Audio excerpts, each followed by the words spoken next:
Hello મિત્રો, પાણીપુરી તો બધાને ભાવતી જ હોય છે. આજે આપણે ઘરે પાણીપુરી કઈ રીતે બનાવી તે જોઈશું. અને સાથે સાથે પાણીપુરીના અલગ અલગ પ્રકારના પાણી પણ મેં આમાં મૂક્યા છે.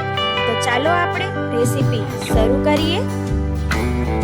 સૌ પ્રથમ આપણે ખજૂરનું પાણી બનાવવા માટે ખજૂર અને તેમાં પાણી એડ કરી અને એક સીટી ધીમા ગેસે વગાડી લઈશું અને બીજી સીટી થોડી થવા દઈશું. જે બે સીટીમાં ખજૂર બરાબર પાકી જાય છે, ધીમા ગેસે રાખેલું હોય છે. એટલે બીજી બાજુ આપણે બનાવી લઈએ પાણીપુરીનું બીજું પાણી. તેના માટે મિક્સર ગ્રાઇન્ડરમાં મેં લસણ એડ કર્યું છે. ત્યારબાદ તેમાં મરચી એડ કરી છે.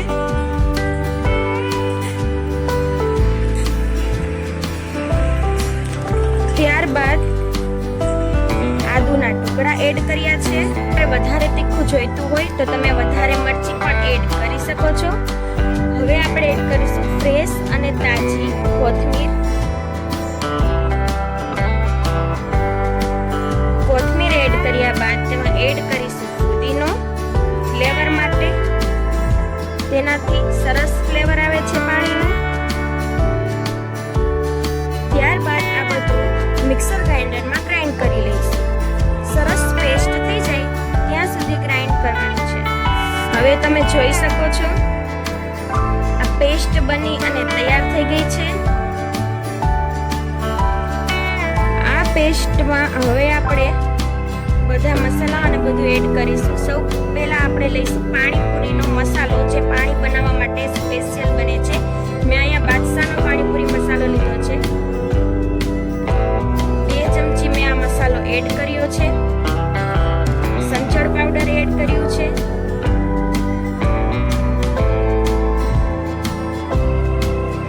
ત્યાર પછી મીઠું સ્વાદ પ્રમાણે, લીંબુ એડ કરીશું.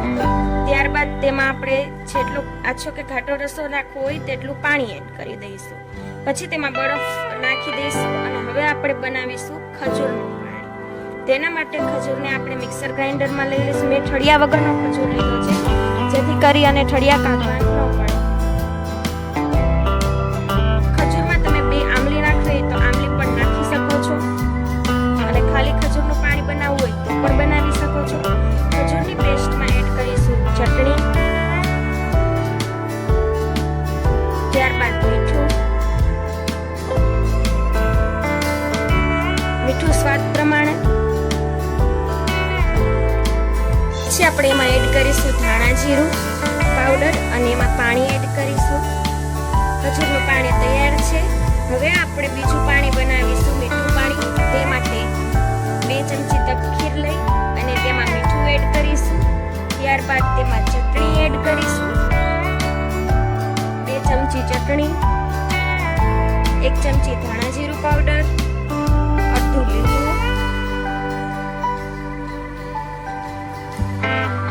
ત્યારબાદ તેમાં પાણી એડ કરીશું અને બરાબર હલાવી લઈશું અને એમાં ખાંડ એડ કરી દઈશું. બધું હલાવી ગયા બાદ તેને આપણે ગેસ ઉપર મૂકીશું અને ધીમે ધીમે પાકવા દઈશું. પછી તેમાં પાણી એડ કરીશું.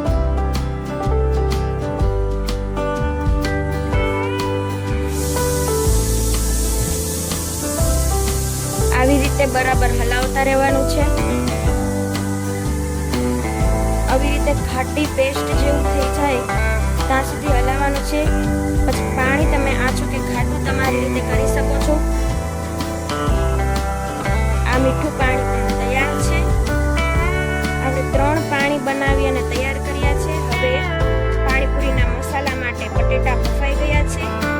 મેં બટેટા પહેલેથી બાફીને રાખી દીધા હતા. હવે તેની આપણે પાઉંભાજીના મશીન દ્વારા આપણે છૂંદો કરી લઈશું. હવે તેમાં એડ કરીશું ચટણી. સ્વાદ પ્રમાણે મીઠું એડ કરીશું. મીઠું એડ કર્યા પછી સંચળ પાવડર એડ કરીશું. સંચળ પાવડર નાખવાથી પાણીપુરીના મસાલાનો સ્વાદ સરસ આવે છે. ત્યારબાદ ધાણા જીરું પાવડર એડ કરીશું.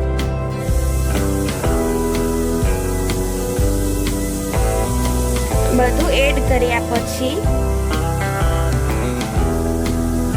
કોથમીર એડ કરી દઈશું અને બધો મસાલો બરાબર મિક્સ કરી દઈશું. પછી તેમાં ચણા એડ કરી દઈશું. ચણા પણ મેં આગલે દિવસે પલાળી દીધા હતા અને 6-7 સીટી મારી અને બાફી પણ લીધા હતા. તમે ચણામાં બાફવા સમયે મીઠું એડ કરી શકો છો.